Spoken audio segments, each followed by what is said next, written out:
Hi everyone, आप लोग कैसे होप कि आप लोग अच्छे होंगे। तो फ्रेंड्स, ईपीएफओ का 336 मीटिंग संपन्न, क्या बढ़ेगी ईपीएस पेंशन?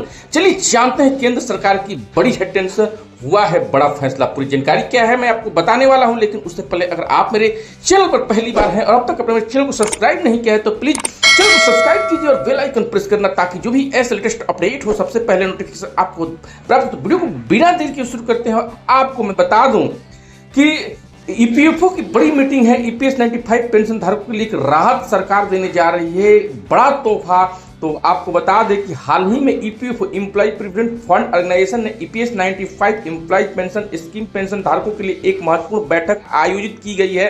इस बैठक में सरकार ने पेंशन धारकों के लिए राहत देने का बड़ा ऐलान किया है। इस निर्णय का उद्देश्य पेंशन धारकों को वित्तीय सुरक्षा प्रदान करना, खासकर उन लोगों के लिए जो अपनी बुढ़ापो की जिंदगी जो है को सुरक्षित और आरामदायक बनाना चाहते हैं। पिछले कुछ वर्षों में ईपीएस 95 पेंशन धारकों को अपनी पेंशन में वृद्धि की मांग की। वर्तमान में न्यूनतम पेंशन केवल 1000 प्रति माह, जो कि महंगाई और जीवन यापन की बढ़ती लागत को मुकाबले बहुत कम है। इसलिए इस वीडियो के माध्यम से हम जाने कि इस बैठक से क्या निर्णय लिया गया और इसका पेंशन धारकों पर क्या प्रभाव पड़ने वाला है। आपको बता दें कि बैठक का मुख्य उद्देश्य है पेंशन में वृद्धि। बैठक का मुख्य उद्देश्य ईपीएस 95 के तहत पेंशन धारकों को न्यूनतम पेंशन में बढ़ाना और लंबे समय से पेंशन धारकों को 7,500 प्रति माह की मांग कर रहे हैं। वित्तीय सुरक्षा, सरकार का यह निर्णय पेंशन धारकों को वित्तीय सुरक्षा प्रदान करेगा, जिसमें वो अपनी बुढ़ापे जिंदगी को बेहतर तरीके से जी सकेंगे।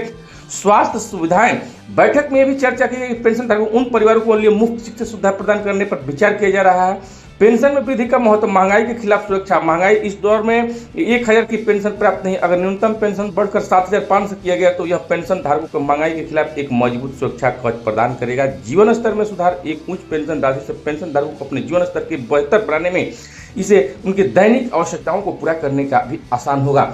तो आपको हम और भी बता दें कि सामाजिक सुरक्षा भी, यह कदम सामाजिक सुरक्षा को बढ़ावा देने और वृद्धावस्था में लोगों को आत्मनिर्भर बनाएगा। सरकार द्वारा लाभ उठाए गए कदम सकारात्मक रुख है। सरकार ने इस मुद्दे पर सकारात्मक रुख अपनाया और पेंशन धारकों को मांग पर ध्यान देने का आश्वासन दिया है। तकनीकी सुधार, ईपीएफओ ने अपने सिस्टम को अपडेट करने का निर्णय लिया है ताकि पेंशन वितरण प्रक्रिया को सरल और तेज बनाया जा सके। जागरूकता की अभियान, सरकार ने पेंशन धारकों को उनके अधिकारों और नई योजनाओं के बारे में जागरूक करने के लिए अभियान चलाने का निर्णय लिया है। पेंशन धारकों की मांग पर चर्चा, न्यूनतम पेंशन बढ़ाने की मांग। पिछले कई वर्षों से ईपीएस 95 के तहत न्यूनतम पेंशन बढ़ाने की मांग उठाई जा रही। इस बैठक में मुद्दे पर गंभीरता से चर्चा हुई है। चिकित्सा सुविधाएं, पेंशन धारक मुफ्त चिकित्सा सुविधाओं को भी मांग कर रहे हैं। उनके स्वास्थ्य देखभाल खर्चों को कम करने में मदद करेगा। उच्च पेंशन विकल्प, पेंशन धारक चाहते हैं कि उन्हें अपनी वास्तविक सैलरी के आधार पर अधिकतम योगदान करने का विकल्प दिया जाए, जिससे उनकी पेंशन राशि भी बढ़ सके। समाज पर प्रभाव, आर्थिक स्थिरता, इस निर्णय न केवल पेंशन धारकों को बल्कि उनके परिवार को भी आर्थिक स्थिरता मिलेगी, जिसमें समाज में वृद्धि आएगी। सामाजिक न्याय, यह कदम सामाजिक न्याय की दिशा में एक महत्वपूर्ण कदम होगी, जिसमें सभी वर्ग को, लोगों को समान रूप से लाभ मिलेगा। तो आपको हम और भी बता दें कि रोजगार सृजन, जब लोग अधिक सुरक्षित महसूस करेंगे तो वो अपने खर्चों पर अधिक ध्यान देंगे, जिससे कि बाजार में गतिविधियां में वृद्धि होगी और रोजगार में सृजन होगा। तो आपको हम बता दें कि सरकार ने जो है ईपीएफ 95 पेंशन को लेकर जो है जो काफी अब जो है विचार करने लगी है। अब सरकार भी महसूस कर रही है कि जो कि पेंशन, जो ईपीएस 95 पेंशन है, वो राशि जो है अब वो कम है, जिससे कि एक साधारण सी जीवन यापन करने में कठिनाइयां का सामना करना पड़ रहा है, जिसको लेकर सरकार ने जो है विचार करी है। जो विभिन्न संगठन जो है वो भी मांग को लेकर अपनी मांगे भी तेज कर दी है, ताकि जो है वृद्धावस्था की जिंदगी जो है सुखमय कट सके।